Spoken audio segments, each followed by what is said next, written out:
What's going on, guys? It's Jeff for Reef.com, and today we're going to be talking about how to do it yourself aquarium plumbing part 2.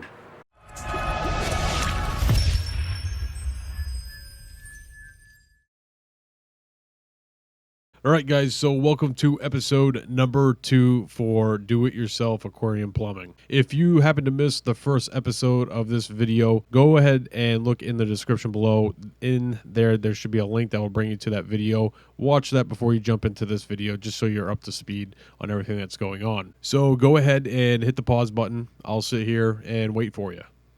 And we're back. So in this episode, we're going to be hooking up the overflow from the main display tank and have it run into the first baffled in the sump. And for most of you that have been following the 220 gallon build, know that I bought this tank used and the overflow came with it. I decided not to drill the tank. I decided to keep the overflow, but instead of using the flex tubing like the previous owner, I went with the PVC piping.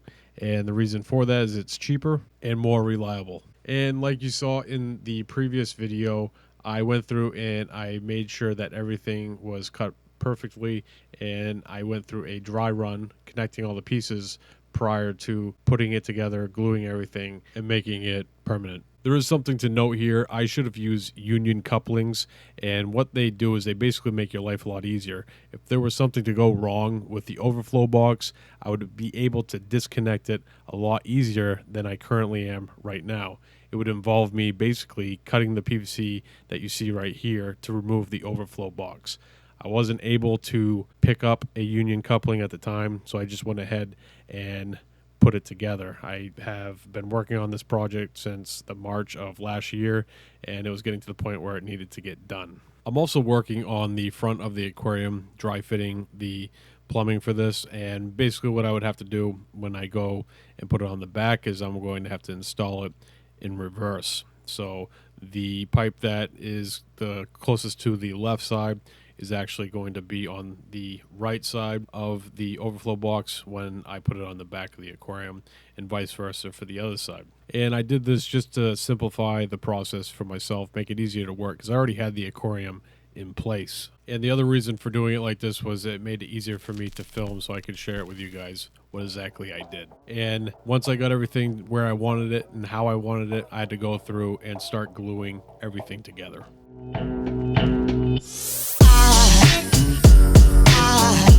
There goes a sight from my soul.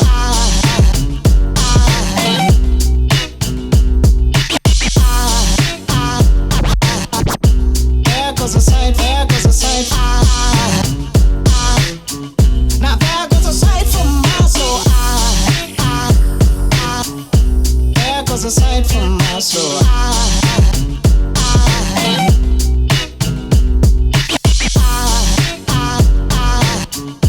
There goes a sight, there goes a sight. There goes a sight from my soul. I think it's all angels just walk by. I think it's all angels just walk by. I think it's all angels just walk by. I think it's all angels just walk by.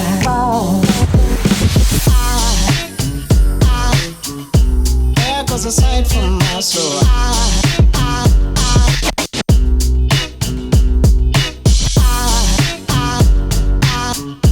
There goes a sight, there goes a sight.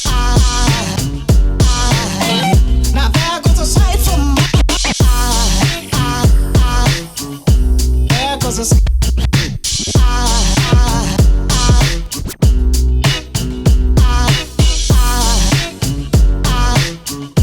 There goes a sight, there goes a sight. Now there goes a sight from my soul. So once I had the sections glued together, I went in with the plumber's tape and started hitting the threads of the PVC that's going to be going into the sump, that where it connects to the PVC that's coming from the overflow box. And the reason that you use plumber's tape is just to make sure that you're getting a watertight seal on your threads. And then after that, I went in behind the aquarium, set up the overflow box, and connected all the PVC piping. There was a minimal amount of taping and gluing that needed to happen behind the stand, but unfortunately I wasn't able to tape it because I'm a pretty big guy and this was a very confined space.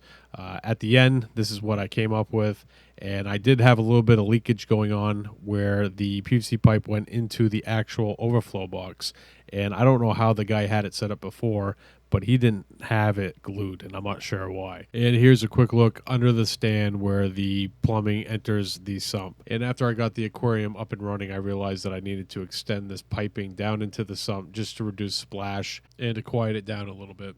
Alright guys, that's going to do it for today's video. If you are new to Mad Hatter's Reef, please hit the subscribe button. If you are a current subscriber of Mad Hatter's Reef, hit the bell, because what that's going to do for you, it's going to keep you notified when I upload a new video.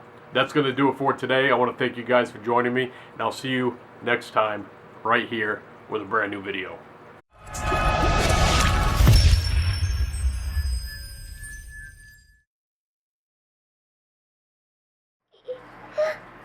Yeah.